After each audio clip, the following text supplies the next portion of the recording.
Okay, everyone, welcome back to Sabado podcast. We are your hosts, Joey and Espin. Today we got back our boys, Indy and Abdul Majid. And today we're going to discuss no other than the AGM. I just got back fresh from it, so let's discuss it now, lads. A quick one. I just want to quickly read out, right, because I feel as though this is quite important for our listeners and everyone to hear about the expenses for as of the end of the calendar year 2022 and how much was actually spent. So I'm gonna quickly read it out like in a flash. So affiliation fees, 720 quid. Executive officer expenses, 4,550. Trophies, £9,278. Insurance, £3,078. Website design, 3,078. Streaming services, 2,930. Drug testing, 32,436 was Say that again. Say that again. What was that? Say the drug testing for 2022. 32,436. Right, no one was tested at Men's British. Oh, all right. So just to confirm to the listeners, right, £32,000 was spent on drug testing. All right, cool. Rebates given to respective divisions or regions, £39,278. Printing and stationery, £619. UK events, so most likely events like championships, nationals, and all that stuff, £32,618. Internationals, what was spent was £130,341. Traveling expenses, £2,357. Whose traveling expenses? Not really clarified. Bank and PayPal charges, £8,017. Forex movements, £44, and general expenses, £1,022. So altogether, that is 250,163, I believe, if I got the summation here correct. 254K, basically. Yeah. Yeah. That is fucking wild. Okay, so first up, lads, which one are we going to dig into first? Because I know... Yeah, well, we got to go for the drug testing one first. Yeah. All right, cool. Yeah, I think drug testing is the biggest one. All right, quick I one, just boys. want to know how this breaks up, if I'm perfectly honest with you, because like we know no one was tested at the Men's British last year. There was so much like hoo-ha, riff-raff about that. Like I understand this is probably covering all of the Britishes, so you're probably looking at the juniors, you're probably looking at the bench and stuff like that. But 39,278 for no, not 39, 32,436 pounds. I need to know how this is broken up, like how much each test Okay, costs. so at the AGM, conveniently enough, and I'll say this with my chest, there wasn't a financial director on the board seated at the front because the last one just stepped down. Oh, I thought he was gonna say because he was on holiday, but no, but there was you a a board, British, there was a board there was a board member on holiday somewhere in Spain, I think. is that what covered the expense? I'd like to think not. Travel I'd expenses. like to think not. But another one. I know. Let's get into drug testing, but at the same time, internationals, 130,000 was spent. So what does that mean, though? Yeah, what does that that's cover? confusing. Internationals. Well, we've got Abdul Majid here, who is a seasoned international lifter of ours. So what do you think, off the top of your head, would have been spent on? I don't know. I think the only thing that can come to mind is entry fees and doping fee. Entry fee is covered by the lifters, but then given back. Mm-hmm. So normally what happens is, exactly, if you qualify between the top 50% of your flight. I know last year they didn't necessarily take it out, but that's only about £150 per lifter. Mm-hmm. The men's and women's team combined international, we probably sent 50. We had 50 representation max, give or take. That's nowhere more than 10K, 20K. So yeah. 130. I don't know. As a lifter myself, maybe this has to do with coaches, referees, holidays. No, I don't know. You bring that up now. So yeah. One of the motions put forward today was for head coaches to have their expenses paid for, like travel and accommodation, as well as a £250 stipend or expenses given to them, and that was only voted in for as of the AGM just gone, the 2023 AGM. So like, and that's expenses paid for up to 10 days. So prior to this, in 2022, that wasn't the case. So for expenses for internationals to be like, so like one of the things, like a recurring theme was that we wanted transparency as to what is actually spent, like, you know, like a much more detailed in terms of like expenditure. But like I said, as aforementioned, there wasn't a financial director there. You know, he stepped down 6 odd weeks ago, conveniently. But yeah, I think it'll be interesting as well after this episode goes live for those that are listening to actually let us know who got drug tested. So even though we're under the impression that no one did, who knows? Maybe. But we know no one did at the men's. Yeah. In 2022. In 2022. Yeah. But I think it'll be cool for like females, juniors, to at least come forward and just let us know that they did get drug tested. So then we can at least get a little breakdown as to how much maybe each one was. But even then, man, it doesn't add up. That's still a lot. Even then, it'll also be worth if the federation could come forward and just let us know how much a test actually cost. Because one thing that you hear a lot of lifters say is not a lot of testing is done. Like everyone's complaining there's not enough testing. You're thinking everyone at the top is on drugs. If the federation can come forward and just say, hey, this is how much it costs to do a test. This is realistically how many we can do within a year, and this is how many we have done. There's no tracking. We don't know who's been tested. We don't know how many people have been tested. We don't know how much a test cost. So you could, in fairness, just throw a random number out there, and then we just kind of have to roll with it and keep on moving. So divisional and wait 1 second. Drug testing divisional and outer competition for 2022 comes up as a dash. Nothing. Yeah. What does that mean? And then drug testing release 2021 is what 20K it says. Yeah. No, and then 32K for drug testing British. Drug testing out of comp 0. So what? They tested Tony about 462 times in the year. Like, does that not count as out of comp testing?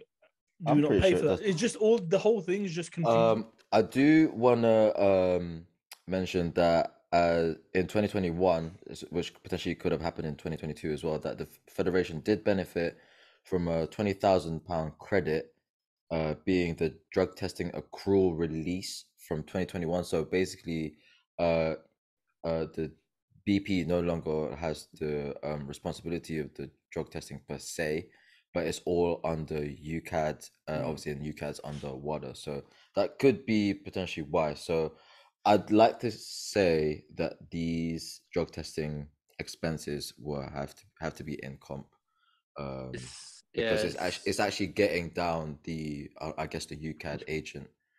Actually, yeah, I got drug tested out of meat also, like I think twice last year. Yeah, so so but it's not adding up. None of it makes sense. Like, I understand, like, this is probably the format that a lot of people do. If I did this format of work, I'd get bollocked probably because it doesn't go into detail and doesn't really explain anything. But I've spoken to a few people and they're like, this is roughly how we do the finances, but with no finance rep there's no one to ask questions to, and apparently when people are asking questions that would just be glossed over. It's just a bit confusing, to be honest. I need to know what bank charges up to 8K, but I'm in the wrong job. And the PayPal charges too, because there were some people there that offered solutions as to how to decrease that expenditure. I forgot what was mentioned, but PayPal wasn't exactly the number one choice in terms of PayPal charges for everything because they have to cover their back. So just remove the PayPal completely and do bank transfers. Yes, and so just to pretty much give a bit more detail as to what happened when it came to like the finance aspect at the AGM 2023 was that the motion for the support for the finance was everyone was against it because there wasn't enough, I guess, transparency behind it. And obviously I wish Durance was here, but the budget as well, if there was any motions for or against, it was voided because due to the fact that there was no representation there for the finance directive themselves, so we couldn't vote upon it. And we've That's also such a big oversight though. Like, you apparently they knew well in advance what was happening. Yeah. And it wasn't brought forward. So that's just it comes around once a year. And at that once a year, we're missing all these things. Like, come on. How far was the drive as well? Like, because I'm sure there's people that were like doing 3-hour, 4-hour commutes just to get there. And then you're telling me that the financial guy couldn't even fucking make it, or someone else that he's Well, in fairness, there was a resignation. So, When did he resign? Do we know? from what I'm sorry, everything's just anecdotal from here on. But I think the mention was like 5-6 weeks ago. And as well as that, the trophies as well, man. Let's not forget the trophies. 9,200, and that's let me just say that again. 9,278 pounds on trophies. British trophies only. That Yeah, is. British, Regional pay for themselves, and like all English and stuff is separate. This is just British. Like, where are they getting these trophies from? I'm pretty certain this is British Let's championships work out. as a whole, like, you know, juniors, women's, men's, bench, British bench, equipped. But yeah, no, I think it is a fair statement to say that nearly 10K on trophies. Like, what the fuck is going on here? That doesn't make sense. I've had some army comps, right, and like they're tiny, small in comparison, and they give like big, dirty, like Spartan and World's Strongest Man style trophies at these events, and I got some plastic thing, so I don't know. Do you know what I mean? Like where the money's like, you see the trophies that we get as well, right? They're not Joey hasn't seen a trophy in a while, but the trophies, to be fair, for you to see a trophy, you need to compete. You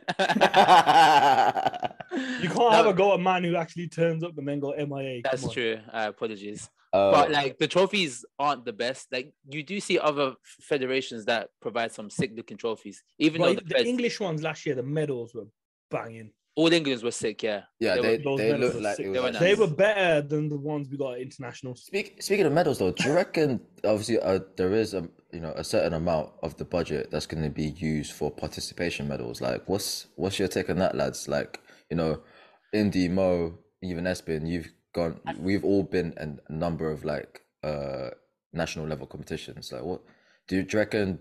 I think it's great for, in all honesty, like, I think it's good for people that are just starting up, that literally don't take powerlifting too seriously, because there are a lot of those right now as well that just want to do it, have fun, enjoy themselves. I think a medal is great for them to take back with them, even if they didn't hit any like huge PBs or something like that. It's just something for them to remember it by. So in that sense, yeah, that's cool. I thought that's what the entry fees covered personally. I didn't realize like the British, like out of their own funding, would pay for trophies. Yeah, like maybe like the best lifter trophies and stuff, but like the Fred Perry Award. Yeah, the other ones, I thought that would be part of like the actual entry fees and things like that. Like, if there was a lot of lifters at British, there's a lot of entry fees, a lot of money, and people even said they were happy to pay more to get like a better experience overall. So like, it just comes down to the transparency thing again. There isn't any. Yeah, I'm surprised you guys haven't really picked up on this, but 3K on website design. Like, I thought it was redesigned last year or the year before? And yeah, had a massive, I also thought they spent a overhaul. lot. They spent a lot more than that on the website. Apparently, it was like 15K or something. I don't know. I'm just saying some random number, but I thought it was like a lot of money. I mean, it was 7K the year before, and then 3K, and then 8K's been like essentially allotted for this year's website design. Like, so maybe because they haven't finished the website from last year. Listen, you're not paying 8K to get this Wix website up and running. No, it's just not. It's not happening. Like, maybe they're paying for like the domain name and whatever, but again, that's not 8K. That's like £14. Yeah. It just none of it makes any sense, because like we're not the only ones who are gonna be asking these questions. Like, loads of people are gonna be asking these questions. I mean, they should. I mean, if you really think about it, right, as lifters, we're participation and paying for this. So, and I don't know if you guys are aware. So we as English lifters, we pay £49 for a membership, right, for the calendar year. It is not the same across the board in Northern Ireland, Isle of Man, Scotland, and Wales. It's different prices. But cheaper or more expensive? Cheaper. Oh, is it? Yeah. So like, when people were quantifying like how much we actually have in the bank, just from like memberships alone, they quantified it to like up to like 300 grand or something like that, or I don't know, sorry, substantially less. But the 300 grand was mentioned. That was like what the guesstimate was by the board of how much is actually in the bank account of British powerlifting. 300 grand.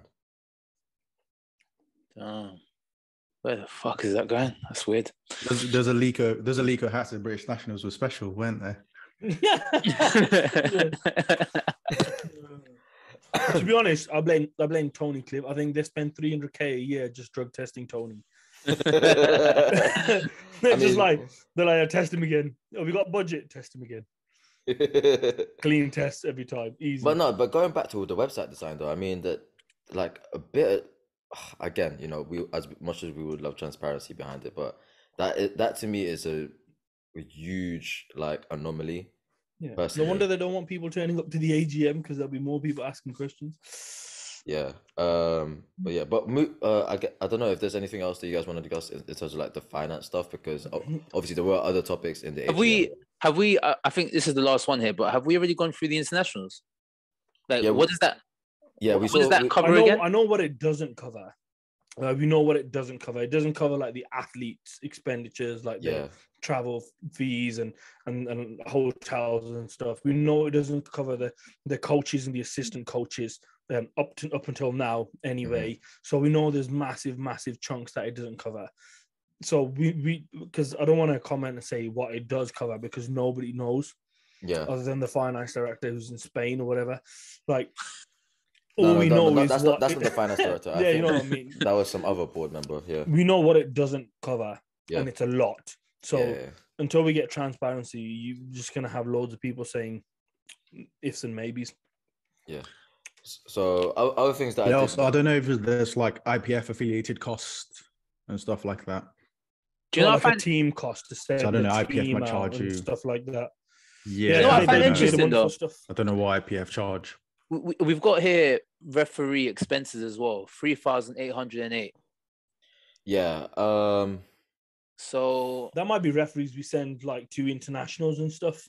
No, but that's the thing that got voted for today. Like there is gonna be a cover now for referees, up to 3 referees that are sent to internationals for up to 3 days per referee. So prior to that, it wasn't. No, it wasn't covered. So what was that for then? Just for that British or something? Again, there's no explanation as to like elaboration for what it's actually for. I find that interesting as well though, because like there's an expense for them, but there's no expenses that they can put here for like spotters and loaders. I'm not saying that they should get paid. Yeah, there is expenses for spotters and loaders. You pay £50, and then you can spot right, load. yes. So I'm happy you brought that up. Don't forget the free SBD t-shirt you get though if you're a spotter. True. Okay, so I'm gonna bring up all sort of away from that real quick, the finance stuff, but the whole spotting and loading and refereeing. So there has been a motion that's been put forward, and everyone was voted for it, where you can have an affiliate membership. So you no longer need a full membership, like that's like 49, 50 quid to volunteer to anything. Like you can get an affiliate membership. The cost hasn't been decided yet, but it's gonna be around like 20 quid, and those with affiliate members is going to be for like referees, spotters and loaders, and just all in all volunteers. Like on the, I don't think the people on the table need it, but definitely like anyone that's handling the weight and anyone that's at the back and they will be subject to, I believe what said was, doping and all that. Basically, anything that the athlete, but the only difference is that they cannot participate as a lifter. Oh, so they can't use that as a membership to compete in. Yeah. But it's then you can't have people making fake PDFs. But then Joey, it'll be more expensive though, because they'd have to pay that for £20, and then to compete they'll have to pay £40. So now they've spent £60. No. But if you're competing, it covers it anyway. Yeah. Also, so by the full membership, it covers all. Whereas this one only covers a portion of it.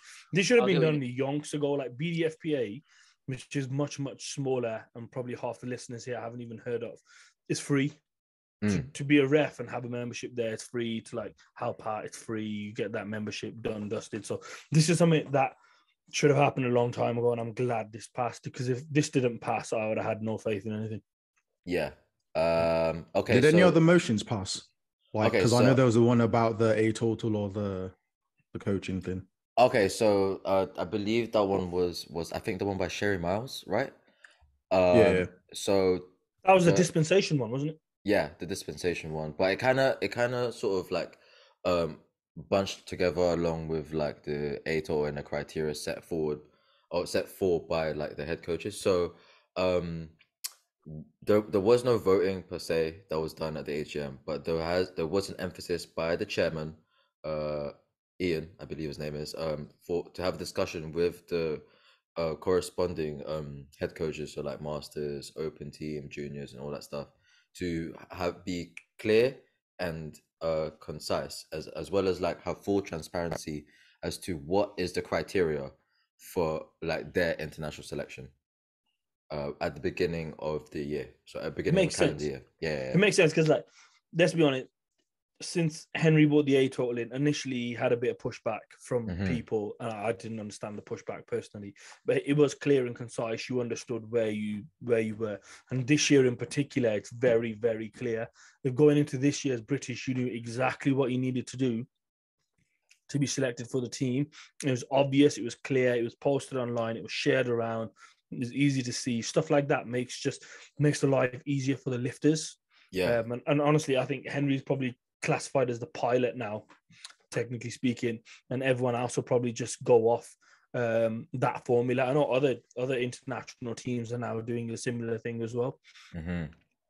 Um Other things, sorry, Mo, to answer, I'm gonna try and tell you all the motions that were like voted for and were passed. So another one that was passed was the individuals can apply to complete level 2 powerlifting coaching course without any completion of the level 1, as long as they have something equivalent to or higher level uh, higher education level qualifications, such as a level 3 personal training, UK SCA accreditations, and a sports science degrees, things like that. However, it's with the stipulation that the those with these qualifications also have relevant experience within powerlifting, because obviously someone can just be like no competition XP and then just be like, yeah, I want to be level 2 coach. Because So the first bit makes sense to me, because how do you quantify it? How do you show? Yeah. Do you know what I mean? Like, so it was clarified by those that do head up the coaching course themselves. I believe her name is Charlie. She was actually very uh,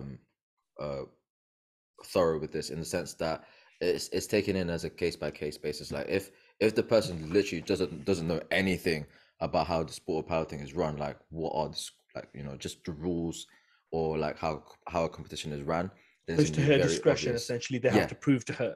Yeah, Yeah. pretty much. And that was passed forward. Like I agree with that. Again, common sense prevails.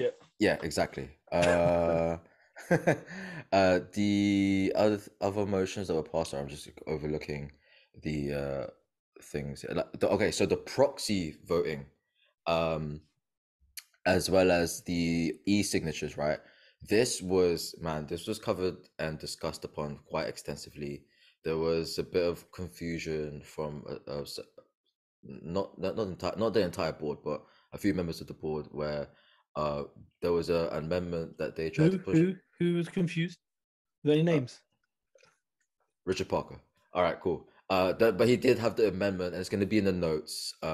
But obviously I don't know if our viewers even go through the notes from the last AGM to even to this AGM. But I just thought if they're listening to this, they're gonna know that there were amendments to say, like, in terms of like grabbing proxy votes, that it should remain the same. But this amendment was like turned down immediately. But so at the end of the day, the voting that was passed was that e-signatures will be allowed, and as well as there is a motion now to allow online participation for AGMs. So that was passed also. Thank God for that. Like, honestly, it's actually a bit of a breath of fresh air to see that common sense so far has been prevailing, because it's 2023. We've just gone through COVID. Everyone and their dog is able to do these things. Like, it's just, we were going backwards and backwards. So I'm glad that's moved forward. Yeah. Because like, if you're in Scotland, I was having this conversation with Edward, who's a junior lifter, and I think he's under 18 or something. And he said, like, essentially, if you're under 18, you're miles away. You can't get to Moulton. You're unable to get someone to drive you there. Like, you can't turn up, and there's as many sub juniors as there are people members in Northwest. So it essentially is the same as the entirety of Northwest not being able to put their votes in, and it's just not right, especially not in this day and age. I think I'm not gonna go through like in chronological order, but I think there were some things put forward that were I guess was essentially be linked to just what we've just been talking about in terms of like the e-signatures and the online participation. Is also the championship schedules to be created as live documents and published in a single location, and so that entrants can be notified like via email when the schedule has been published. So the live document will be, I guess, solidified and set in stone pretty much, as because like things change leading up to a championship up until it's all finalized. Like when the weigh-in times are, when we've been through this. So that's all going to be online, like on the website. Yeah. So that's what's going to cost 8K then, yeah, I guess. Yeah, and one of the reasons that was actually put forward is that using what's it called, social media should not be used as a means to disseminate competition information, as not every member uses social media or is part of the British Powerlifting Facebook group. So obviously back to the website it is, right? But I guess I don't know, like you said, like the 3K that was just spent updating the website in 2022, would it cost that much more again just to have this like sort of live document thing? I don't know, lads. Like, no, it's a document. Like, regardless of if you're changing it every day or you're changing it every minute or changing it every second, it's still a document. You're not uploading copious amounts of data. It's the data that costs. So videos and things like that is where the expenditure starts to come in for things like websites. They shouldn't be costing that much extra. The reason why social media works is if you're uploading onto GB Powerfed Instagram a video, it's not costing you a penny other than the person's time and maybe their bandwidth, which most people have unlimited of anyway, which is why it works.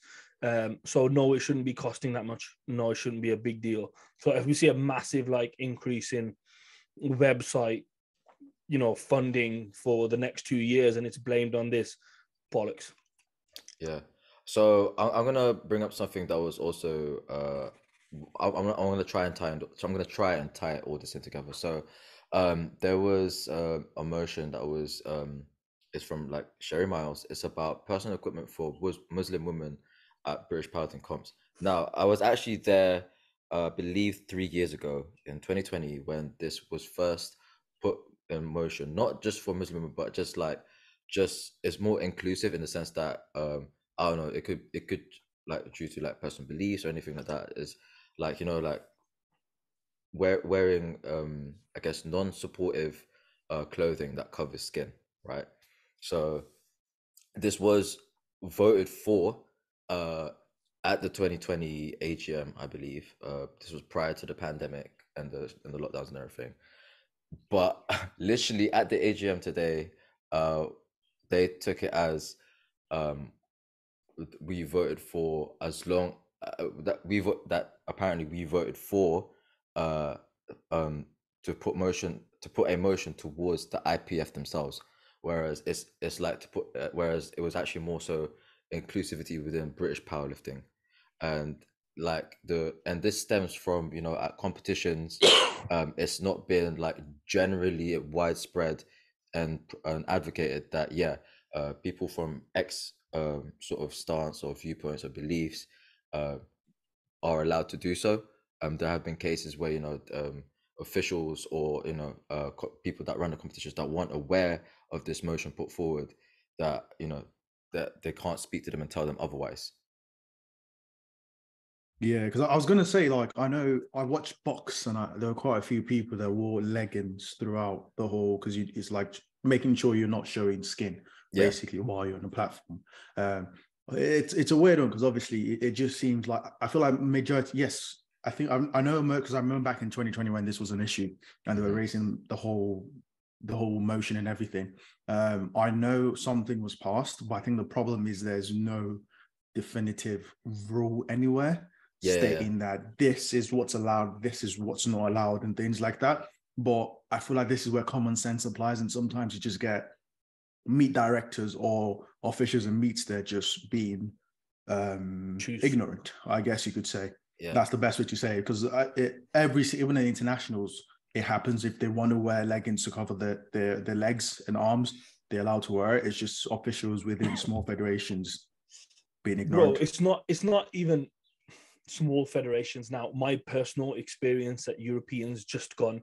After I'd done my first squat, I had a lady, I don't know if she was from the jury or she was one of the judges, and one of the referees there comes up to me afterwards and goes, essentially, what are you wearing on your head? I said, it's a podcast, it's like a religious headgear. Mm-hmm. She's like, oh, did you show that the kit check? I was like, what do you think this is? What do you think?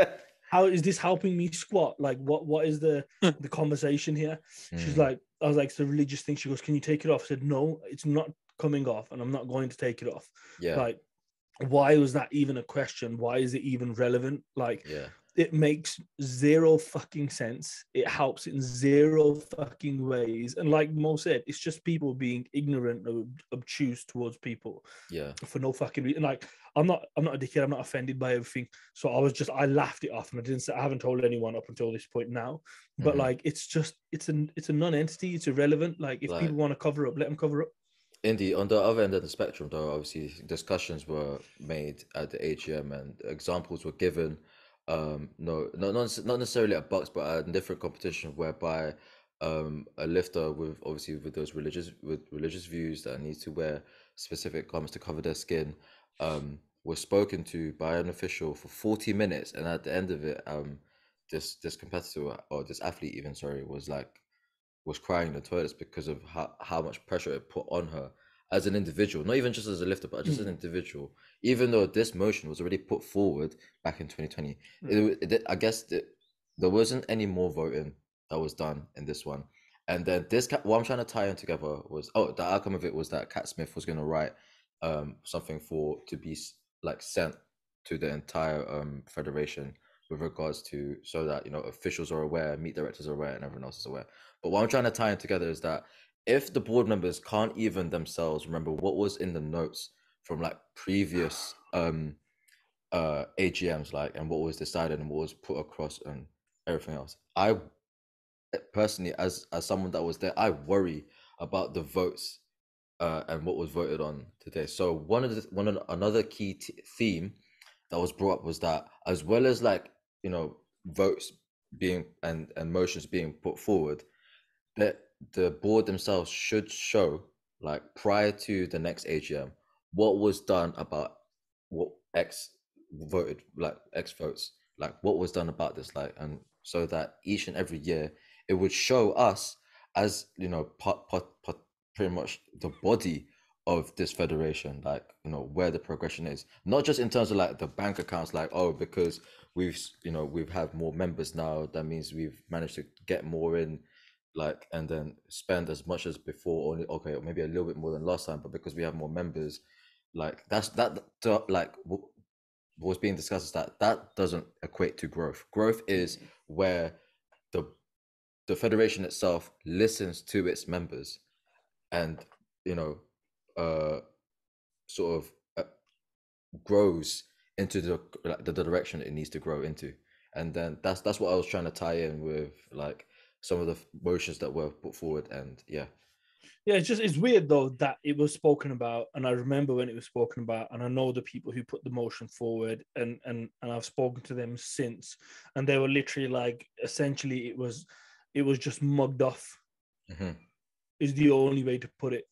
The emails were ignored, and things like that, and I'm just like, it's the basis of a meeting. Like, it's project management 101, lesson 1. You do the meeting, you give the minutes, tell everyone what changes are made, action tracker, and then show how they have been actioned. So we get the AGM, we get the minutes, and then see you at next AGM, which is wild to me. It's literally that simple. Vlad, what do you make of this though? I know you, you know, I was the only one there, but in terms of my description, right? Would you fit? Does it I, sound as though there was I don't want to it's get too even? political. I don't want to Yeah. get too political with it. Obviously, little things like this, like in these kind of subjects and topics, can be very sensitive. Obviously, but Yeah. You don't want to miss all England. yeah, and literally, Another one. I think the only thing I can say about this is that I'm not surprised that this wasn't taken seriously, or it was kind of like dismissed in its This own way. particular one, yeah. Yeah, like I'm not surprised at all. I think I can Yeah, speak for everyone as not well. me. So now we can all get cancelled here, but But it doesn't bother me. At the end of the day, I'm not surprised at all, man. Honestly, like it is what it is. So Okay, for me, there's some good positive changes here. Mhm. Like there's some genuine steps forward, noting that they are implemented.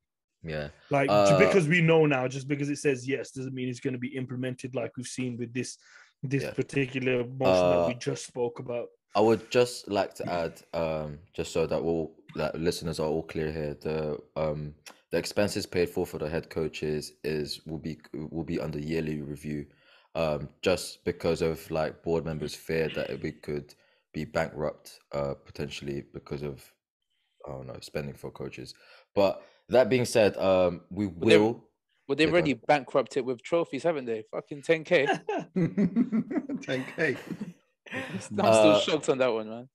That being said, I just want to put, like, I don't know, open the floor a bit more to you guys, because I do think we will cover this again with Durance in, because there were some things that I feel as though that he should discuss with us and as well as the viewers, from his take. I'm only literally going from everything that I remember, and there was a lot, and it should be covered again. And I do, and Espen, I hope you agree, but we should have some guests in, with regards to who were the ones that put the like majority of the motions across the AGM, and discuss what their viewpoint is. But but for now, I just want to open the floor. Last few thoughts about this AGM thing. It could be right back from the finances or whatever just been discussed. For me, generally speaking, we're moving in the right direction. Mhm. Like again, I'm going to make this stipulation again because apparently we need to make this clear. As long as these things are actioned, there'll be very good steps in the right direction. AGM's online necessity, it's a must. Like being able to send proxies in, voting online, things like that, e-signatures, basic common sense stuff that everybody uses now, from like small businesses all the way up to like legal representation in court. Like it's just a thing. Other like things that I think that common sense has prevailed in general, but on the other side there still needs to be a lot more transparency in terms of finances. Needs to be a lot more transparency in terms of what people are actually doing. Like finance directors resigned, fair enough. Like most people probably didn't even know that happened. I understand we can't just rely on social media to like pass this information on, but I think it'll be a massive step back if we don't use it as well as the website to pass on information. Or at least hand in hand. link the website. I mean, was this on the website? On the website where they spent 3K, at least like put something there. You know what I mean? It's so things like this. It's like the notes from the previous AGM. Obviously the sort of policies and sort of bylaws and all that stuff is on the website too. But obviously you kind of have to have a bit more, I don't know, a bit of a search for it. I think I'm the same with Indy, to be fair. I think the only thing with me as well is that probably be a bit more transparent in terms of where the finances are going. Just like have a breakdown as to what's being spent with who, like what the company. I'm not asking for like every fucking pound, but like just it needs to be. It needs to be every pound. Just be more purely more because detailed, then, man. This is a limited like company. Because that's the thing. I don't know how much in depth they can talk about stuff like this. But if everything. It needs to be everything. In that case, every fucking penny then, man. No, honestly, yeah. Because otherwise, like, for example... It's only done once a year. Do it properly. Yeah.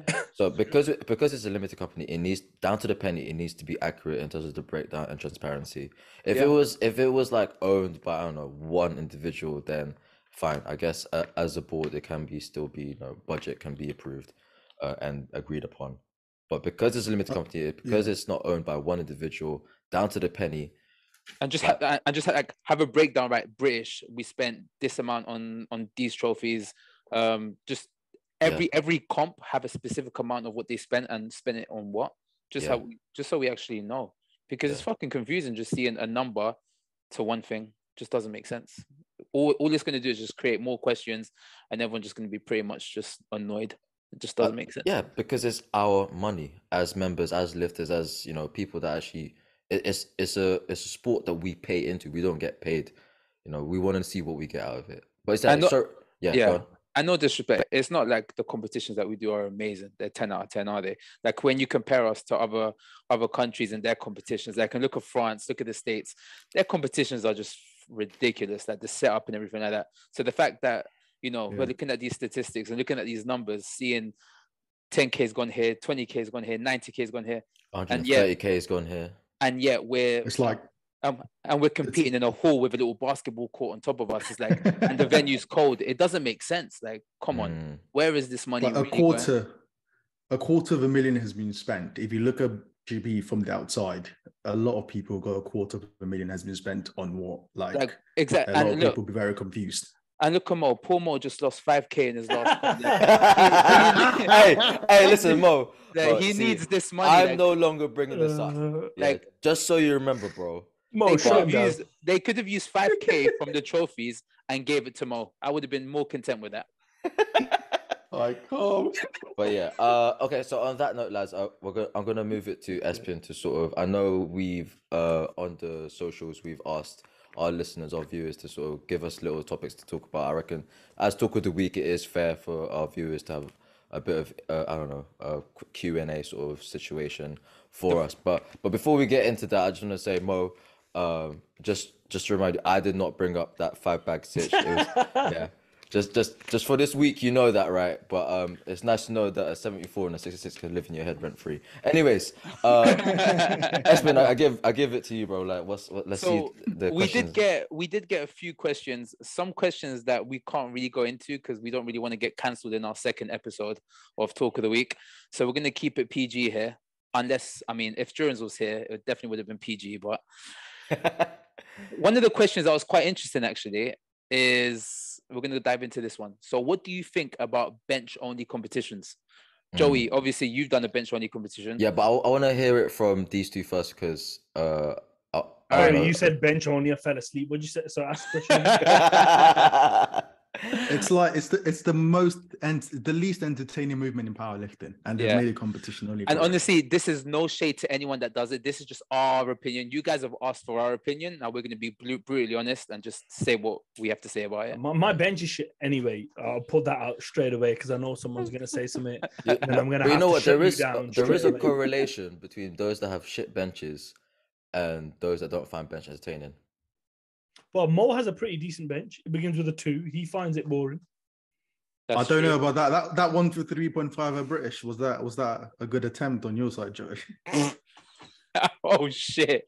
I wish the person that put the number in was here to explain himself, but alas, he's not in it. So I think we can move on. So I don't know if Mo and India have put their fact like this. I personally,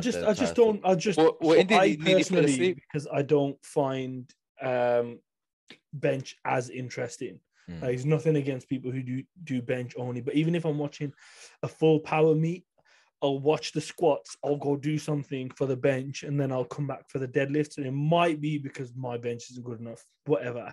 But it's also because I don't find the movement as interesting. People pay more attention when like the heavier weights start moving. Do you know what I mean? Which is why nobody really watches you or Espen lift.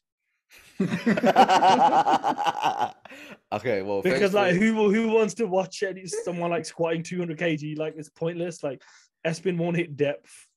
You're pointless. I'm just like, people start watching when you get to like, people watch 83 for Jurens and then they'll start paying attention at 93s onwards is how it works for me. Well, it's nice to hear. Which is why I make you lift on a Tuesday. Well, it's nice to hear your Right, so dumb opinion, bro. But Mo, yeah, go on. What you- bench only. To be fair, it's a route for people to go international, so it's a good experience. I feel Nah, you're like trying to say people only go bench so until they can get to internationals? recently, let's say Sorry, Espen, we 2017, can't hear you right now. 2018, you didn't necessarily get a lot of deadlift special. No. I was gonna say like until recently, we've only started seeing this massive deadlifts coming out. It's like a 320 deadlift was a rare thing back then. And what was really impressive was bench, like guys loading, especially in the equipped side, where you had people loading 350, 320. That was insane. But obviously, as time has progressed and a lot of people have now started focusing more on deadlift rather than bench and being less of a subtotal athlete, but more being a full power athlete. It's as of now, realistically speaking, out of the three movements, bench is the least entertaining to watch. A deadlift only comp would make more sense to me rather than bench only, but it's still on the equipped side, it's a different conversation. But on the raw side, I feel like on the raw side, deadlift makes no sense. Unfortunately, it's especially now with the bench rules from IPF, you're kind of just watching a nerfed competition, really, and you're just watching to see who fails in depth. But on the equipped side, it kind of makes sense because you've got guys who load in insane numbers. Yeah. Well, I know. I guess the reason why I gave the floor to Mo and Indy first is that it's more so like a outside looking in, right? Because you guys have never actually done a bench press only competition, whereas I have, and I've been exposed to both internationally. But I would say this. As someone who's experienced bench press only comps internationally as well as nationally, I guess. I feel as though it's a subculture within powerlifting in itself. Like it's kind of like you like it or you don't. Like I guess in you guys' cases, it's like it's only entertaining to a certain extent, whereas for others, it's actually like, wow, this is like the lift. Whether it be it's because it's the most technical out of two. So it's about. It's kind of like, why do people find darts entertaining or golf entertaining, whereas other people might not find it entertaining? You know what I mean? It's kind of like it's a preference. So, but like I said, I feel as though it's a subculture in itself. I wouldn't exactly call someone who does bench press only a complete powerlifter, because powerlifting as a sport in itself. Fucked. No, it's all right. It's all right now, bro. But I was gonna throw a spanner in the works when Mo was talking as well, and I don't want to forget it. Would you guys count a bench only going to like Worlds or Euros an international lifter and worthy of wearing that GB singlet if it was bench only? No, this is honestly a time question. to get cancelled. How are you going to ruin Joey's trophy, man? That was the medal he got last time. Yo, rumor has it if he said that again, Duran would be here to talk about his Commonwealths. No, Back in my day. This is an honest question. Like, would you guys classify? See, I don't know why people have such a massive like hard on about singlets, like people wearing singlets or whatever. Like the one thing that does confuse me is when people have a bench only singlet, but then they're wearing it to full power meets. I'm like, bit confusing, but do what you want sort of thing. Like, do you know what I mean? But I know there's people out there, and I've had people inbox me because they think I'm gonna be like, yeah, I'm gonna share this, but I put like a laughing face and leave it because I'm like, nah, not me this time. I already like one IPF exec. That's enough. Like, just is weird to me. It's just, see, I told you Commonwealth and he's here. I mentioned it. Shit, Jorans. Oh my god. No, but I'll tell you what, my gripes with that, my gripes with that is that it's the same as when people wear the GB singlet at a national comp, or not even at a divisional comp even. Or when they wear it in training at Pure Gym. Why? Relax. Take it easy. None of that bothers me too much. I'll be perfectly. I ain't gonna lie, I bought it to a new gym. Did you wear it to Pure Gym or? Nah, not that bad. It was just a new gym in my area, and I was like, shit, let me just pull this thing out of the cupboard. I've never done that. Pre-entry. I've never done that. And I don't think I'd ever do that, but never say never. It's just some of the things are confusing to me. Like if you've won it at a bench and then you're wearing it at a random competition, I'm just like, surely you have other singlets, or there's people that just wear their GB singlet all the time. I'm like, bro, do you not watch this? Yeah, Oh, like good wearing it point. at Arnold's and they're not even competing us. So for all our listeners, is my mic? Oh, it's working now. Sorry, my mic's Unfortunately, fucked so. today. So for all the listeners, right? Durans just entered the chat. Welcome, Durans. Just so you know, just an update. We just went through the AGM and everything, so we're not really going to go back into that. We're going to do that for another time. And now we're just going through the questions that we received on the Sabado Instagram. So one of the first questions was, I don't know if you already heard, was what do you think of bench-only competitions? Durans, take it away. Oh shit. No one cares. I mean, I don't think I'm the right one to give an opinion or anything when it comes to bench only. But again, I know. I mean, jokes aside, in powerlifting, we have to find every venue to promote the sport, right? So, bench only comp, I think they're falling behind. We all can agree here, right? They're falling behind compared to full power and all of that stuff. But again, the reality of things is, I don't think bench only comp should be the main focus of powerlifting. That's just my opinion. As we say powerlifting, every time we talk about powerlifting, the person is saying squat, bench, deadlift. Yeah. You know, bench only comp is almost the same thing as a push and pull. Yeah. So if people don't really pay attention to push and pull anymore, so why should we bench? I mean, I'm not saying this like, listen, I don't want to be getting benches coming up to me, hard on me, saying, oh, you don't care about our discipline. I do. It's not because like, I can't bench, because it's true I can't bench and I don't really give a fuck. No. But the reality is, me, yes, brother, me and Indy were in the same process. Mo is trying to get that 210 is not coming. No, but the reality you know what? is, yeah. But you know, I'll take, you know, Durance, I'll take the flack in the sense that I feel as though bench only lifters I honestly believe cannot fully fledged say that they are powerlifters. They are bench press lifters, and that's that. Because if you compete as bench only, and bench only is your stake in GB, I mean, it's not a shade. It's just a matter of factly sort of situation here. Like if you're not, you know, doing the other disciplines such as squat and deadlift along with your bench, then you cannot be a fully fledged powerlifter, because that is the sport of powerlifting in itself. But in terms of like where, you know, equipped and raw, that's another entity altogether. But I'm just staying in the discipline generally in itself. So okay, so we're gonna move away from that one, right? Next question is, which is a very, very interesting one here.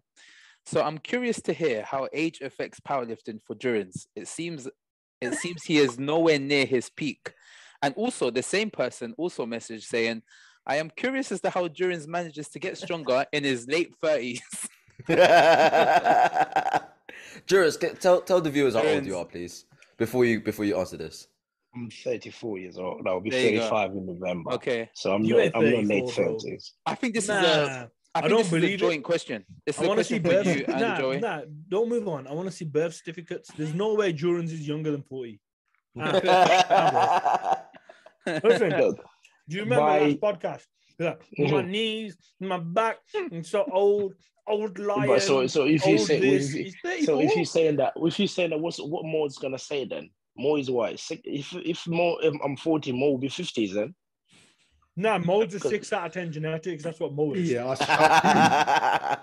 So I'm first of all, 6 out of 10 genetics and broken athlete before I started powerlifting. My genetically impaired brother. You two both are wild with your accusations about yourselves. me, I think my British age, I'm 34. My African age, I'm 34. And my ancestors' age, I'm 34. So I'm not those type of guys that have got 3 different ages. I've got one age for all aspects. So yeah. What's the second one? So the second one, well, how do you stay strong? How are you getting stronger at 34? Yeah. See, this is such a dumb question, because the whole you peak in your 20s has been disproved. Yeah, 100%. It makes no sense. It's ridiculous. I mean, I believe, right? This is really what I believe. This is my belief. Wait, Durance, I think what people want to know is that I think what he meant by this is, has anything in your example? I'm going to give 3 points here. Has anything in your training changed that Joey prescribes that's that he's just recently added, or maybe the past few months, or maybe the year? Number two, how's nutrition helped? Because obviously everyone knows you for someone that doesn't eat anything, and now you are eating and you're getting stronger. And then number three, you're always in pain. You're always complaining that you're in pain, that your knees are literally caving in, but you still manage to fucking squat 300 plus, and your squat is literally getting stronger. Actually, all your lifts are getting stronger. So take it away. Actually, Actually, Drew, before you answer, can I just say, because I know you mentioned about anything that I've changed. Yeah. I've actually not for a while.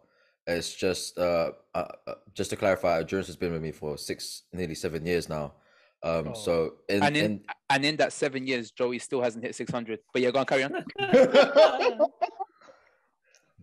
Mo can't even show his face. Anyways, the point I was trying to get was that, you know, I actually have stacks and stacks of data, you know, like across the board for endurance. So in terms of what I've any changes the past year or so, there's little to none. So I know it's the questions for Jurians, but the first one, what you've changed and like lifting wise, you can tell he's old because he thinks volume is anything more than 3 reps. I've had this conversation with Jurian. He was doing 4s and calling it volume. That's by the by. And the final one that's volume, bro. I ain't gonna volume. lie. That's volume. What do you mean it's volume? Yeah, Mo's only saying that because he's broken all the time. So anything more than 2 reps is mad for him. Mo thinks 1s is volume. He struggles with them sometimes. Mo sees the number 5 and just says, "Yeah, nah, I'm not doing that." He calls it CrossFit. I ain't gonna lie. I'm not gonna lie. I haven't gone over 4 reps in a very long time. Only on accessories, I do like 10s to 20s maybe. Jesus. You're on the wrong sport. But to really answer the question, has been in the past few years and programming wise, nothing has changed, right? Probably the longevity and the improvement people are seeing now. People just think, oh yeah, endurance lifts has blown up and all of that. The only thing we've added is the nutrition. That's what we got Kendrick on the board. That's the only difference we've had for the past few years. And then the other thing I keep on telling people, me and Joey's coaching or programming relationship is more of a collaboration here. If things don't work out, I tell him straight, I say, Joe, this week, this movement didn't work out. Next week, can we adjust? I think that has helped us to avoid injuries. It has helped us to literally for some stupid setback that some people have. For instance, like Mo tearing his pec and all of that. Maybe the conversation with Vigorize is not that collaborative. But us, we've been really in a collaboration. Even the prep I am now, we just came back from the AGM on the car. I was telling him, listen, me again, I'm not the type of lifter that will go and give you guys excuses after the World Championship. No, I'll tell you how I feel. Last week, I tweaked my growing a little bit. I said, Joey, look, I'm a little bit in discomfort here. Straight away, he adapted to that. I said, okay, we're going to pull back on this and we're going to adapt this one straight away. So that's what has helped me to get stronger and be these strong people think I'm in the late 30s, I'm still strong. You have not seen anything yet, mate. Have you tried putting a new pair of sleeves on your groin to help? Yes. I actually called Aaron if I can get, those 4XL that he sent you because you're such a fat boy. I'm thinking if I get one, maybe I'm going to put it on my thighs. You just put it around yourself and then, maybe you'll hit your 4th rep on the deadlift. Can I say as a viewer from the outside though, because a lot of people, I'm more of a powerlifting weeb, so I tend to actually watch lifters, and like just from looking from the outside, Jones has evolved as a lifter. Just to talk about his squats, I know he used to wear heels a while ago, and he had a very leaned over squat. He's just perfected his technique going into the hole and being more comfortable, and obviously the extra mass has just filled out his leverages better. His bench is his bench. It's not the best thing, but he's been able to make it but work. There is history to that, but that's up to endurance to share. Yeah, I know. I've heard about the injuries and stuff. Yeah, it happens though, like walking around the savannah. You know what I mean? His leg chasing a deer or something, something like that. I remember like a year and a half ago watching Jones bench, had 0 leg drive. Like literally, he might as well just benched his legs up. It was just all chest power. And like, obviously now he's integrating that into his lifting. And then deadlifts has just been monumental. That might be taken to Joey. I doubt it because Joey's struggling with deadlift still. But Mo, His is it technique just looks just to let viewers know? I love Mo when he's like this because that's how I know I live in that head of his, that Now, shiny to head be of fair, his. I gotta back Joey as he's doing really well as a coach because he's giving even his own kgs to Durance. So Yeah, as Durance Sumo progresses, looks. Joey's not even aiming for 600 anymore. He's going to 500.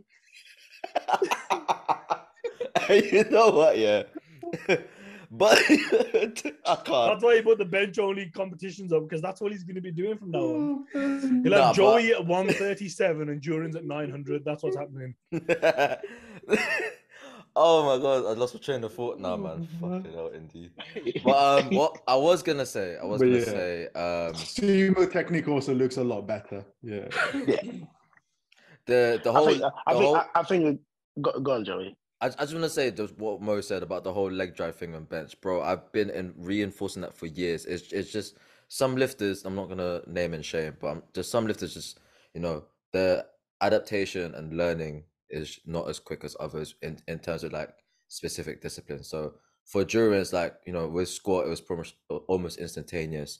Deadlift, from conventional switch over to sumo, there was a bit of a learning curve, and then obviously bench. Now, I guess hopefully there's a bit more of a growth there now that he's incorporating leg drive. I've always been like, I think it's that thing as well. People will forget, but people maybe might not know about me. I'm a really stubborn person, and I don't think, and I don't think when people think like coaching a lifter like me, Joey, sometimes you should tell a story literally the way it is. Coaching a lifter like me is not easy, It's not like Indy being coached by whatever, and that is easy. Indy is easy to coach. All you need to do is like ask him to push his deadlifts. That's say he's gonna be broken for his deadlift. Oh, he firing shots. He firing shots. Do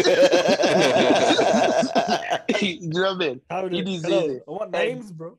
Yeah, Espin is easy. Just push his deadlifts. He's gonna give you a hug as always. You know what I mean? And Mo is gonna touch him. Mo. See, the only thing I agree with you on here is collaboration is key. Like it's a two-way communication. Yeah, collaboration. And it has to be like it's the most imperative thing I think in a relationship with your coach. Yeah, like but losing we don't that 5 get that backs anyway, was collaborative now. we really don't. The thing is, like, jokes aside, that collaboration we're talking about here, how many actually you get it right? Because some coaches nowadays, they believe because they're coaches, they know better than the lifters. Listen. There is a caveat I just want to speak on to about here. Like, and this I'm sure Durance will agree, is that in the first 2-3 years actually, the collaborative sort of thing wasn't too often because I was still learning as to how Durance functions, and there's things in it as himself as a lifter he won't know fully well as of yet because that growth has not occurred yet. So there is a case where a coach should be a bit more stern, and then once he's got enough data and the data coincides with the collaboration that Durance is trying to promote or speak about, then yes, the collaboration will work. But if it's early onset and a coach doesn't have substantial amount of data yet regarding a lifter, and the lifter's already telling the coach what works and what doesn't work for them, like that in itself I feel as though would be a failure to begin with. Yeah, there's got to be caveat. So like if you just as an example, you program Durance 6s and rep 5 and 6s hard, and he's like, I don't want to do 6s because it's hard.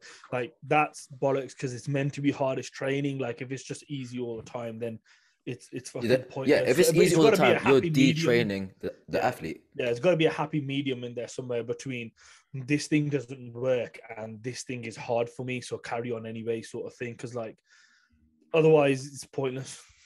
Yeah. And also, don't forget, Mo, you mentioned the day about how my progress has been over the years. Don't forget, Zo, I got the kids that were born yesterday on my DMs telling me how to lift.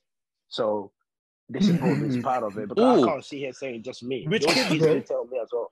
They tell me how. Who you on about? I get things like, oh yeah, your squat, yeah, you're leaning back a bit too much. Do this, and your deadlifts, your sumo, you need to fix your sumo, but your sumo is not perfect. I would be just like, Do you want you us? guys are. Do you want to start to tag him on the post? Or Tag him on I the will start podcast, doing bro. that. I Give will them. start doing that. You know when someone gives you like Drop 'em a advice tag. like that, I just put them on the Instagram story, bro, and be like, this dude here squatting 150, not Joey or Espin, has told me how to bloody do my squats when I'm hitting 3 something. Just start outing them. That's all you got to do. I'll start doing that. And then sometimes I look at myself and think like, this kid is forgetting I'm an European champion and he's telling me how to lift. Don't forget Bro, Commonwealth forget that. champion. You're Commonwealth champion. Listen, You are. You're the the champ. elite. You're the elite of the elite. You're Kurt Angle. You're the gold medalist. Don't forget that. I had people run away from you on the street because they know you're a Commonwealth champion. Literally. You know what? Let's move to the next one. I don't want to get banned, please. I think we've covered quite a lot, I think the last one we should do, and we can do it individually as well. It's a funny one as well. So, most funny and strange lifting or powerlifting related story you have ever had. Jurins, I know you probably got a funny one, so we're gonna come to you last. I say Joey. I'm not saying Joey, you're the least funny here, but No, You're just funny looking. It's fine. Oh, man says that looking like a Wookiee. Okay. I lift like a Wookiee as well. You loud. look like them Jawas, bro. Them little things like 500 fucking GL total. 0 point. Now you know what I want to. I'm dropping a meme in the group right now for that. You know what, I'm gonna nominate Mo first actually for a funny story. If he's still here, actually. A funny story. Yeah. Or Yeah, just I'm like, still here. I'm still here. My internet's a bit shit, so it's like it slows down. but yeah, Bit like deadlift. The only funny story I have in powerlift. Sorry. no, what'd you say? Because it slows down. I said a bit like your deadlift.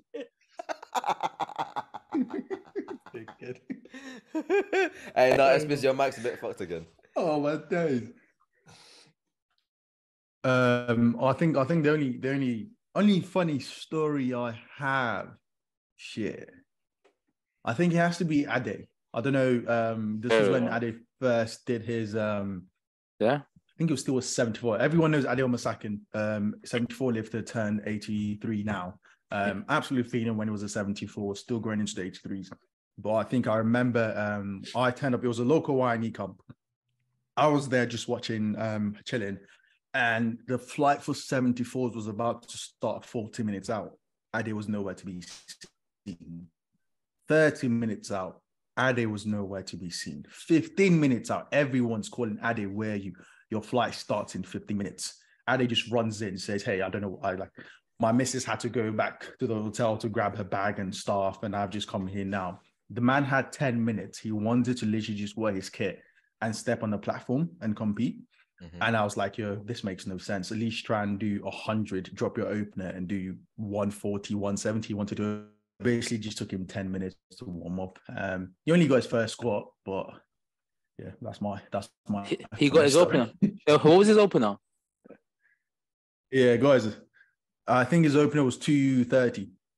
So the last warm up we did was 150, 170. Yeah, he literally wanted to open with 230, just go on the platform, open 230. I've never heard that story, but he's never said that. That's mad.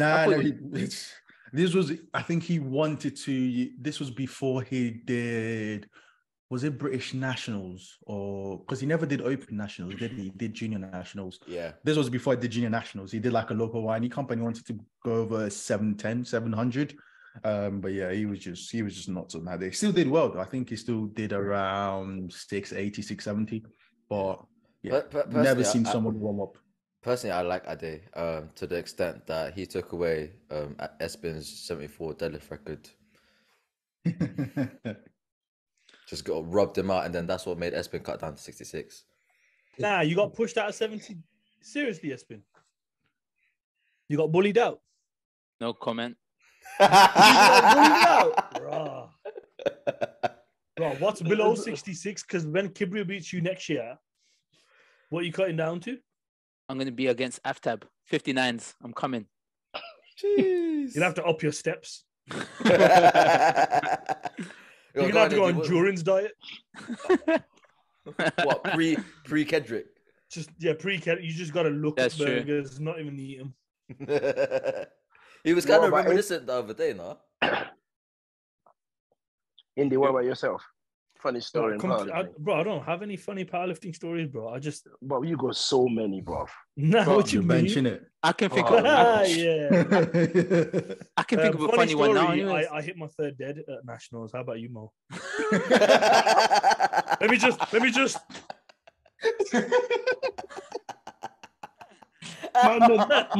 Man, you know what? We should call that walk the Mo walk. The Mo I walk. think I think I'm gonna do it in Malta. We gotta do it. You at know the how banquet bad I was together. cramping on the That's your platform? celebration. Or if you guys do Yeah. it as a celebration, oh my god. Bro, to be I'm gonna honest, do it if in I Malta. dropped 5 bags and I went to pick it up, I'd be cramping as well, bro.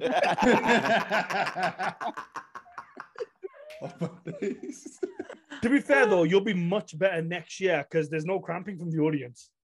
Hey, I told you, man, gloves are off. Don't stop. whether it's the audience, whether it's spotting, unloading, whether it's the platform, wherever I end up, man. I'll be a happy man in respect. We'll be there. As Durance would say, aim for 1.5 kg PR in total. So that's Amen. Amen. That's all you need. That's what I keep telling people. I keep having this conversation about paying attention to yourself. Fuck everything else. Because if you start looking at other people's total and chasing them, you'll be chasing what, 540? What was it, Joey? Oh my god! Do you know what? When you said 540, I thought you were talking about subtotal, yeah, and I was just like, yeah, none the wiser. But fuck you in the internet. Get on to me, man. Joe, the question came. Okay, Indy doesn't have no story. But I don't have any funny stories. Like, for me, everything's a meme. It's so true, you know. You said Funny you don't story have for any- me is Mo turning up the day before in Poland because he forgot his passport. Or turning up late to British because what was it? The buses weren't running on a Sunday in where was it? Colchester we were or something. Fucking last year, Colchester. Mo turned up late to that as well. I've never seen this man on time. Hannah, you can't talk. You talking about funny story? You don't have none. Bro? You are the most banned person in social media in the Bro, UK. I didn't even or in the know. Bro. So I had someone in a group. They shared, I think it's Gaston's like post, and it's a public post, and I couldn't see it. I was like, nah, this guy has deleted it. They're like, nah, it's still up. I was like, what? Who is it? They were like, oh, it's the IPF president. So apparently, I've been blocked off by him on Instagram. Bro, But how does that make you feel? Fine, because he's on my Facebook and he wished me happy birthday like 2 weeks ago. So he's blocked me on Instagram, but he's wishing me happy birthday on Facebook Messenger. You know what? I think it's because I think Juris was highlighting this earlier today, how some people on social medias and different forms of social media come across differently. A, in person, and B, other forms. So however you look on Facebook must be different to how you look on Instagram. I don't know if I don't know if you call yourself change my name to bearded Dylan warrior. Singh on everything. Well, someone called you Dylan Signed. Dylan Sign. Why are you talking about Sign, Dylan Sign? Dylan Sign. That's gonna be my new name now.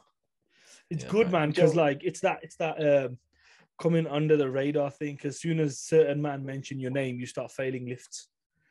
Bro, They must have mentioned you boys a lot.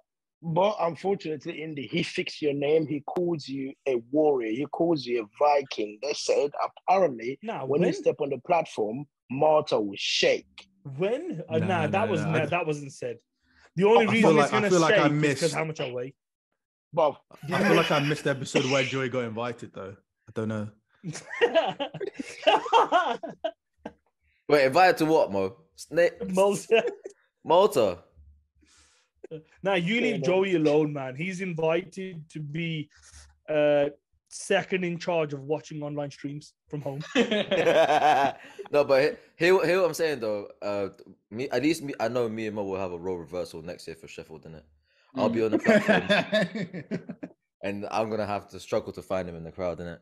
Or what are they doing reverse Sheffield? They're inviting people with the lowest GL points. No, well, I'm not gonna be there. I'm not gonna be there as a lifter. Let's be honest. You guys, Mo will Joey, be there what's next year. Jurins will be there next year, and Tony will be there next year. Watch this space. Mo's And gonna be India there will be next there year. next year. and you Oh. will Aspen will be next there year. in 2025. Oh Who wow. knows? What Yeah. as a 59? I'll be- Espin can't even afford entry fees, bro. That's why he wasn't here this year. He can't spent even- it all I on his can't even holiday defend- running away from British. I Are can't you, even myself. have you got your 2023 membership yet, Espin? Can you hear me? Yeah, have you Yeah. got membership? Have you got Yeah, your membership for membership. 2023? Bro, you know PayPal do pay. I don't, you know. I still need to get it. PayPal Yeah. do pay in 3, bro. You can spread that Oh. out. As for Listen. Sheffield, I might still be there, you know, because I heard they need cleaners, so I'm good to go. Keep it in the family, you know. I do a good job. My ancestors, my family will be proud of me. Say something. You guys are evil. Can't You know, be racist Sheffield. here. Talking Yes, about Sheffield next. give them up. Talking about Sheffield next year. I swear to God. Jokes aside, I really can see 4 British male lifters next year Name at names. Sheffield. Name No, names. Name not names. Mo. Mo. I can see Mo. I can see myself. I can see Tony Cliff and Indy. Nah, not me. Wait. Wow. Why Indy? Nah, not me. Indy only need to hit. That man said, "Why India?" You know. Indy only need to hit 95% of the world record. Yeah, Yeah, but You get it. that world record's high, bro. yeah, man. What's Yeah, 95% of it? Bro, What's can you- 95% of it? Bro, Indy's gonna come out with the like less bench than a female. Bro, what's the 95% of that world record? We've had this conversation. My deadlift is more than your subtotal. Let's just not go there, bro. We've had this You're exact double conversation. my size, bro. It has Yeah. to be. 95% is only 920. You know. It's Exactly. only That's what I'm 920. saying. Yeah. 920. Yeah. Yeah, you're only Yeah. four. Yeah, You're only 920. 4.5 off. Well, we'll Yeah. see. Yeah, that's what I'm saying. see. I For really me, Well, think- for me, I obviously, see it's just 3 one of the names. criteria. It's Yeah. just one of the criteria. You have to be. You just yeah, you it just don't depends, know. innit? You don't know. Yeah, I think it's a hard. Mo, you and Tony are probably a shoe-in, to be honest. Like I'd like it would be a struggle for me not to see you guys. I'm not gonna lie. If though. Mo can hold on to his 3rd dead, you'd be dangerous. Jokes aside, if anyone here is gonna hold on to that 3rd dead, it's gonna be you, Indy. So I'll probably back you over, like Mo. to be for Sheffield. Over your own athlete. Not over Mo. That's deep, you know.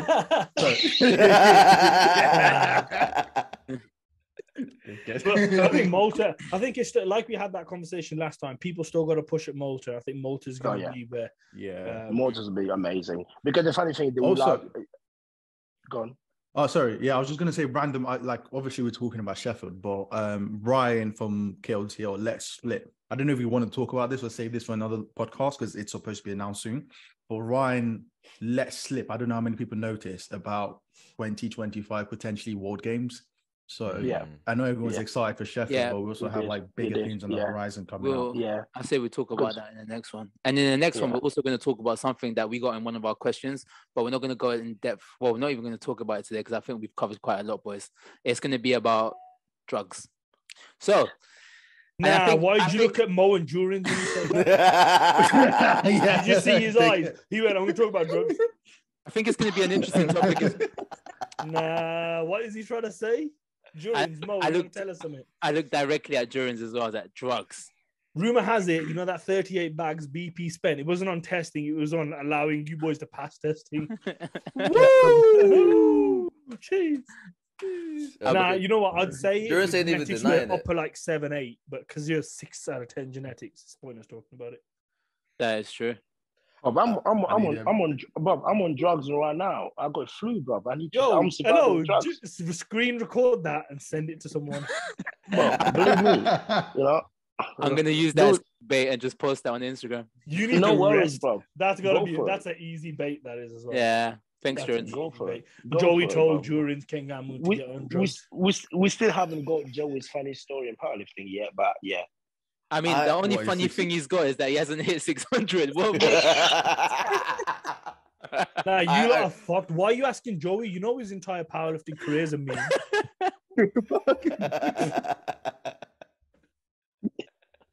Hey, that's the Hey, best. That's the best bench presser we have in the UK. You know, as a 66.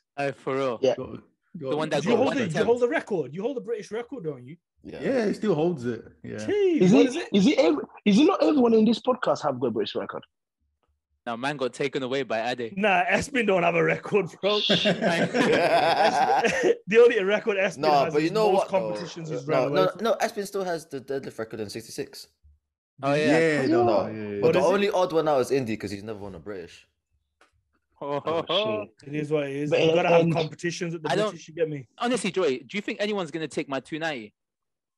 It's 275, by the way. Nah, come on. If you go on open powerlifting, it's 290. But, Nah, but, if, what you, have you but, hit in but if you go on British powerlifting, it's Look, 275. What is it in British powerlifting on the 275. website under records? What is it?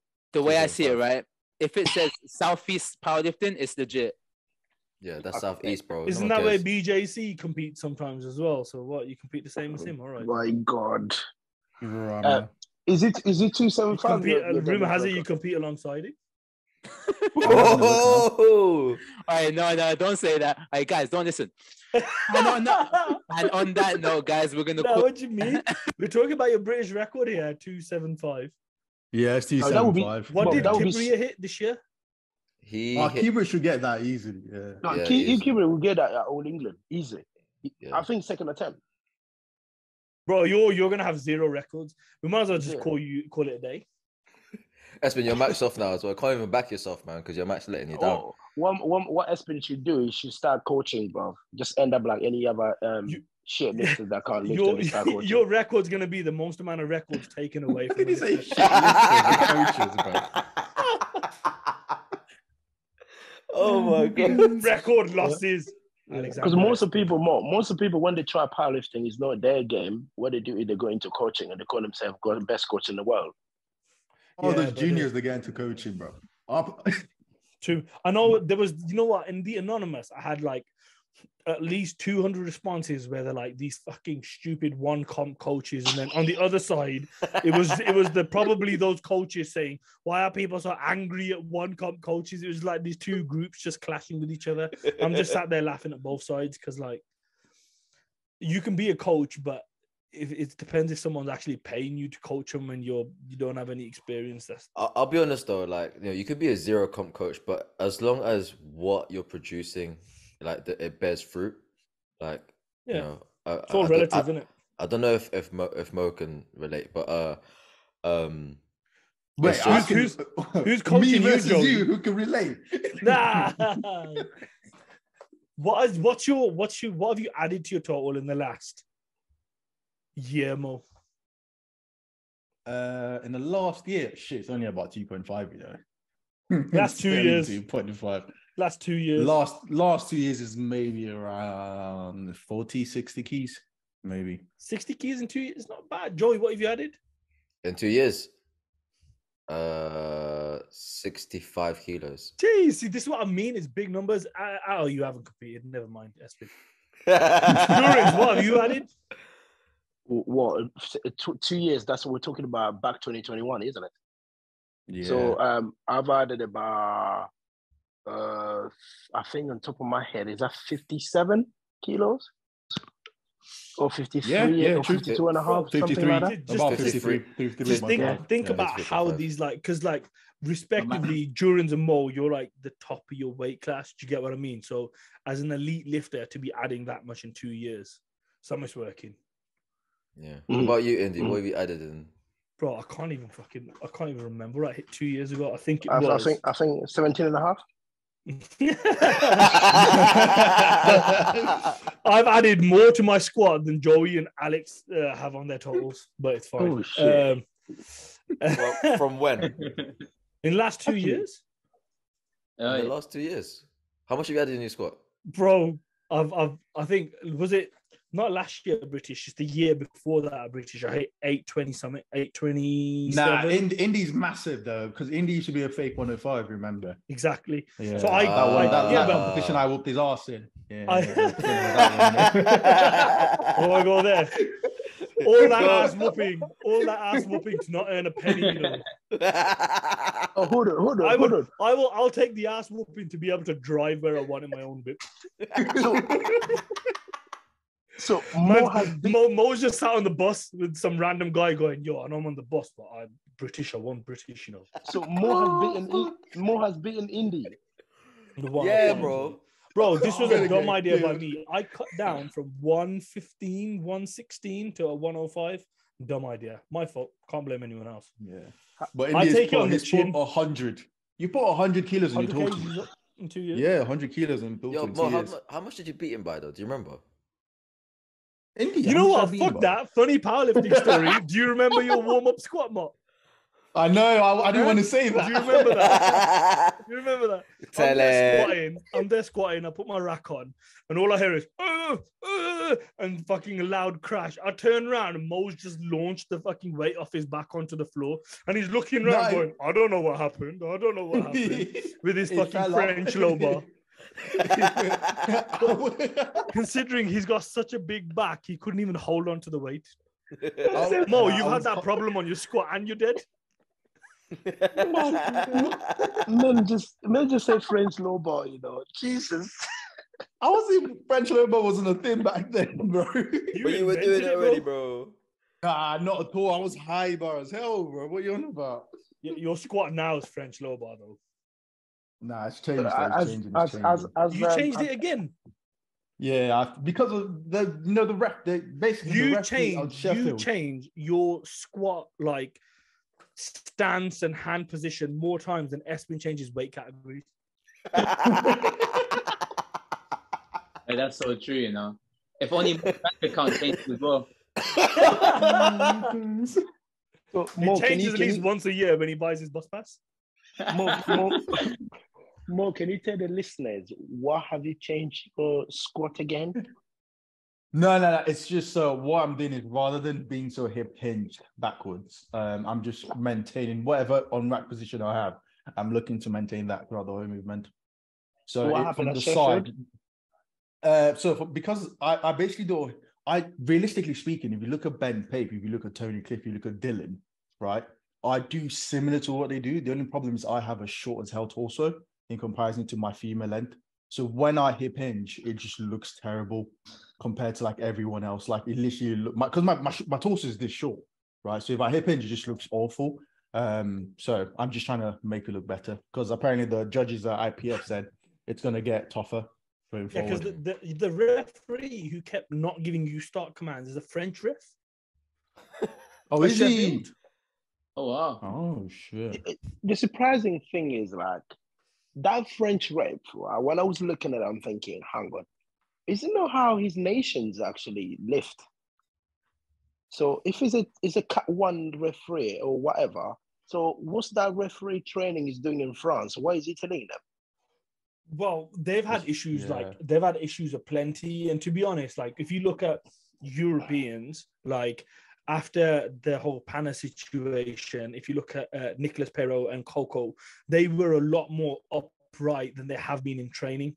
Their bar position wasn't as low down their back either. So I think people are looking and learning and having to fucking adapt because if they're gonna crack down on that, imagine putting that weight, unracking it, waiting up there fucking ages. It's just unnecessary. Like, did you guys, because you guys were at Sheffield, you know Kyoto, the Japanese guy? Mm-hmm. Yeah, that's what a lot of people start doing now. It'll be like they'll be high up and then they'll just pull it into a slanted position. It's like people are doing it because obviously they don't have good squat leverages. So I feel like people find a way to get around it. I couldn't think of anything worse. Like once I'm in a position and then changing the bar position, that's just it's a nasty thing. I'm not saying he's at a lighter weight, it'll be easier, but for like the heavyweight guys, like 105, 120 to be able to do that, you ain't doing that with 300 on your back. Fuck that. So my question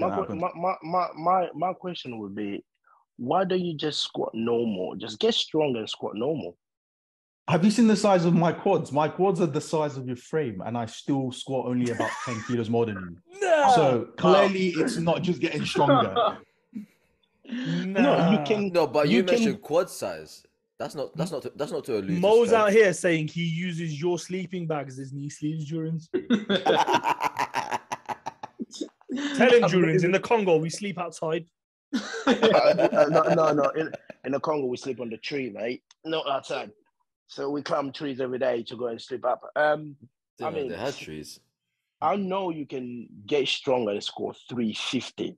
If Anatoly can do 365, come on, Nah, you're bigger than Have you seen Anatoly. Anatoly? Like a squat. He's a different flipping like as a glutes. squatter. He's built to squat. That Yeah. kid is literally built to squat. Whereas for And Mo, also, it's I'm like like- fucking taking an elevator.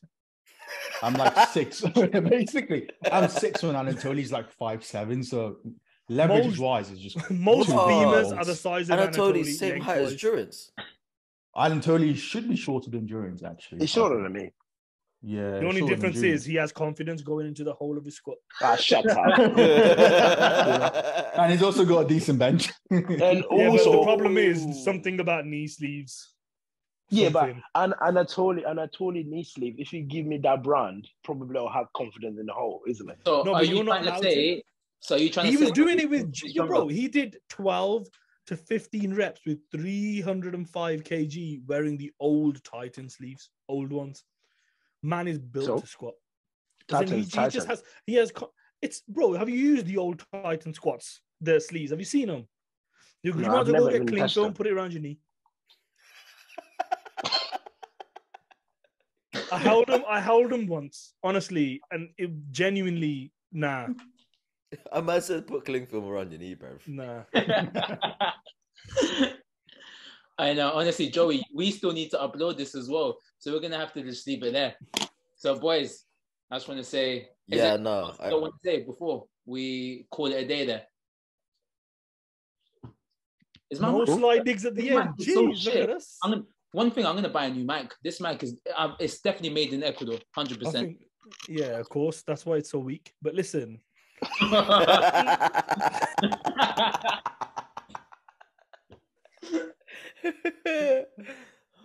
I walked right into that one there now. Fucking you hell. salted into that one, bro. You went like this. You know, I know it come to the time in this podcast we're gonna be asking who has more than 2 GB singlet. Well, Joey has like 5 because of the bench only ones that don't really. No, that don't count. Hey, the one that you buy don't count, bro. We're talking But about Joey one gets you the earn. one. They have, like the like 5 centimeters of leftover materials that they have. They're just making one out of it, so it's fine. Durance, what about your Commonwealth singlet? Do you have an English one? No, they never made it in English one. He's got the My English Commonwealth- tracksuit though. You got the I English got the English tracksuit? tracksuit. Yeah. Wear it to Maltego. Oh, I'm gonna. With your medals. Actually, Wear your since you Commonwealth said- medals at the airport, like certain man. you know what? Since you said it, I'm gonna wear my English tracksuit when we go to what? Gym Shark. Yeah, the squad. I'm gonna wear it. Squat in Get it. my medal with me. Squat. Put your medals on. Squat with it. Take pictures Yeah. around Gymshark. I will tell all of you guys I'm the only GB lifter out there that probably won the Commonwealth. Wow. Yeah, I could Well, that's a lie. win it with my openers. That's a lie. Whoa, Well, Mo, you that- have to because Hey, they're nah, the only listen, ones you're Mo. gonna get white You're lights on. sending for the Commonwealth nations, bro. Hey, Espen, What was the we gotta post total? this. What was the total? What was the total of the one Commonwealth? We'll No say, disrespect. no. We're gonna dive way too into this. Let's just save that for Like, another one. like- We'll save that. We'll save that for the next one. Yeah, cool. I mean, I just want to say a big thank you to our viewers, listeners, and everything else for if they're still listening up to this point. By all means, give us a shout on the show, on the socials, or follow, subscribe, all of that, man. Because if you're enjoying this, by all means, we want to hear more from feedback from listeners and viewers. And also, don't forget, for those that did get tested, just give us a shout as well, because we're really, really like interested in seeing how many people got tested last year, just to see if the maths are mathing. Because Tony, you just got tell us two how right many here. times you've been Yeah. tested. Just it's fine. Just tell us like 17, 18, whatever. In a calendar year. Yeah, literally. Yeah, on that note, we'll catch viewers, listeners, and everyone on the next one. Appreciate India and Mo for coming on. Definitely would love to have them back again. And again. and again. And again. All right, check you later.